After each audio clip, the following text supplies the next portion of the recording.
Baik, selanjutnya, Assalamualaikum warahmatullahi wabarakatuh. Anak-anak, setelah tadi di jam 7 kalian belajar tema 1, kita menginjak ke tema 1, masih di tema 1, namun pembelajarannya kali ini adalah tentang bunga, yaitu perkembangbiakan tumbuhan. Pada dasarnya, perkembangbiakan tumbuhan dibedakan menjadi dua, yaitu generatif dan vegetatif. Namun pada session kali ini, Pak Amir akan membahas yang perkembangbiakan generatif ya, karena untuk perkembangbiakan vegetatif nanti ada session tersendiri di belakang. Pada perkembangbiakan secara generatif, pada tumbuhan hanya dilakukan dengan satu cara, yaitu penyerbukan. Apa itu penyerbukan? Jatuhnya serbuk sari di kepala putik. Pak Guru ulangi, jatuhnya serbuk sari di kepala putik. Sebelum kalian membahas jauh penyerbukan, mari kita lihat dulu bagian-bagian bunga yang sudah Pak Guru sediakan.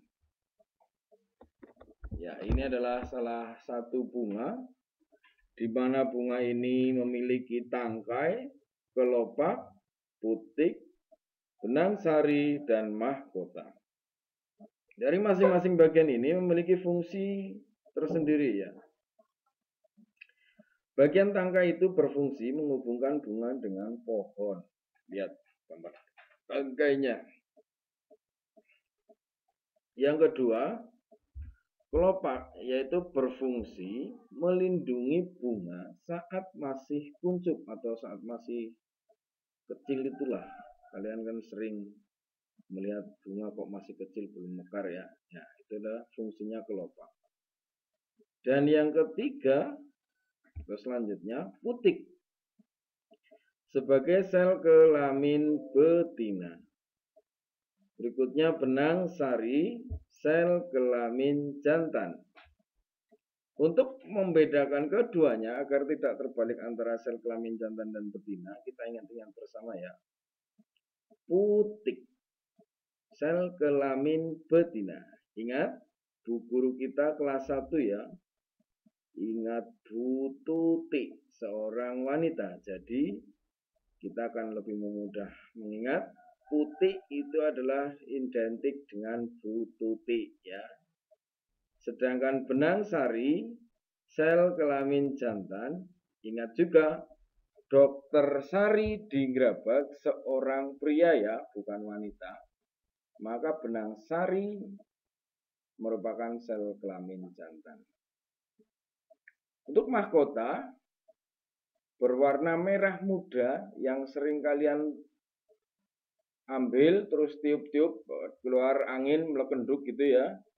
Itu berfungsi menarik perhatian serangga agar membantu penyerbukan.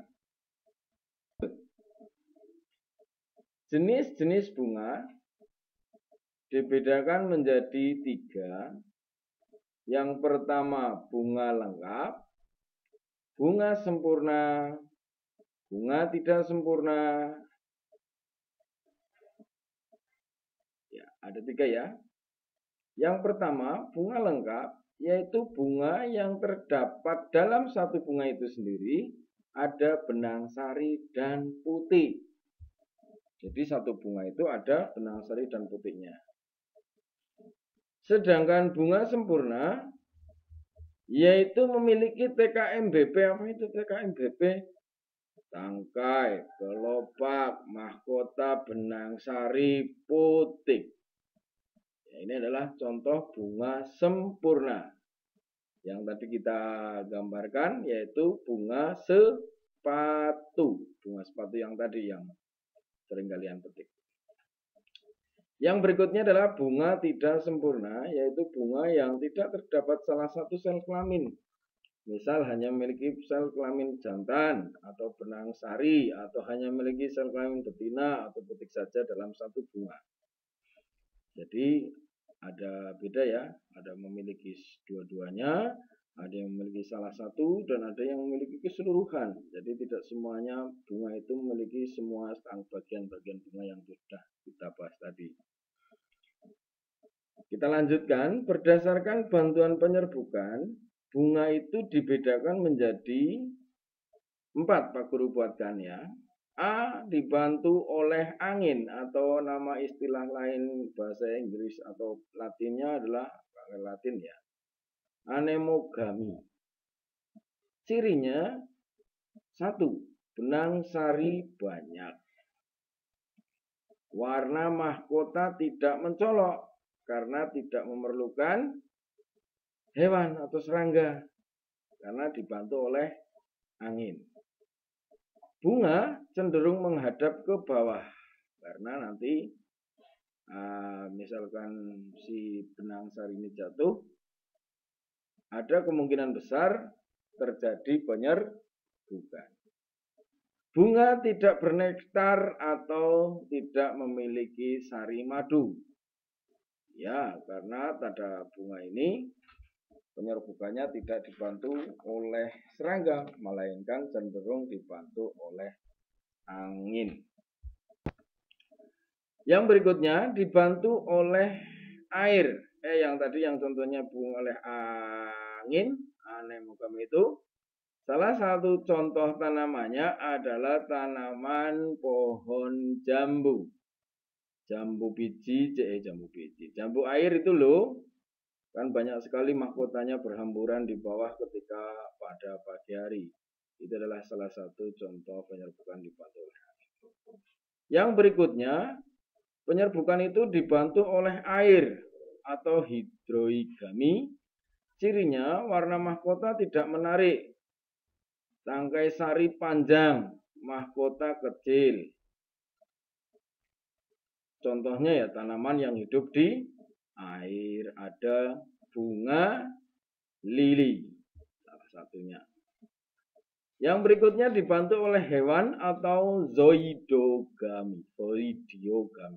Kalau ingat zoo itu adalah kebun binatang.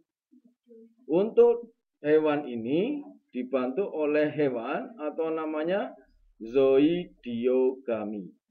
Cirinya mahkota besar atau mencolok, bernektar atau memilih madu. Letak putik biasanya lebih tinggi daripada benang sari. Ini dikarenakan penyerbukannya dibantu oleh hewan. Ya, jadi memiliki nektar atau sari madu. Nanti kan karena sudah menyentuh benang sari tadi,